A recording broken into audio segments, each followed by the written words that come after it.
আর এই গরমে যখন হাঁসফাঁস দশা মানুষেরই, তাহলে পশু পাখির কি অবস্থা? তো তাদের জলের জন্য যদি কোনো ব্যবস্থা করা যায়, এই ভাবনা চিন্তার জায়গা থেকে কয়েকজন যুবক যুবতী তারা আলিপুরদুয়ারের বিভিন্ন জায়গায় তারা জলের পাত্র রেখে আসছেন।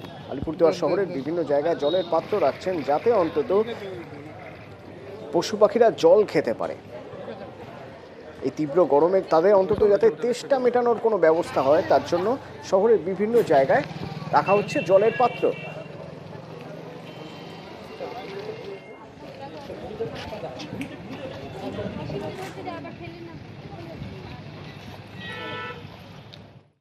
আমাদের সংস্থা আলিপুরদুয়ার নেচার ক্লাবের যারা সদস্য আছে, বিশেষ করে ইয়াং জেনারেশন, তো ওদের মস্তিষ্ক প্রসূতই এটা যে বিভিন্ন শহর এবং শহরতলি অঞ্চলে বিভিন্ন জায়গায় যদি আমরা জলের পাত্র বসাই, সেখানে জলটাকে রাখতে পারি, সেখানে পাখিরা এবং পশুরা তাদের তৃষ্ণাটা মেটাবে। এই উদ্দেশ্য নিয়েই আমরা এই কাজটা শুরু করেছি, যাতে ওরা একটু পিপাসিত পশু পাখি জীবজন্তু যারা নাকি নিডি হেল্পলেস রাস্তায় ঘুরে বেড়ায়, তারা যেন জলকষ্টে বা পিপাসায় মারা না যায়।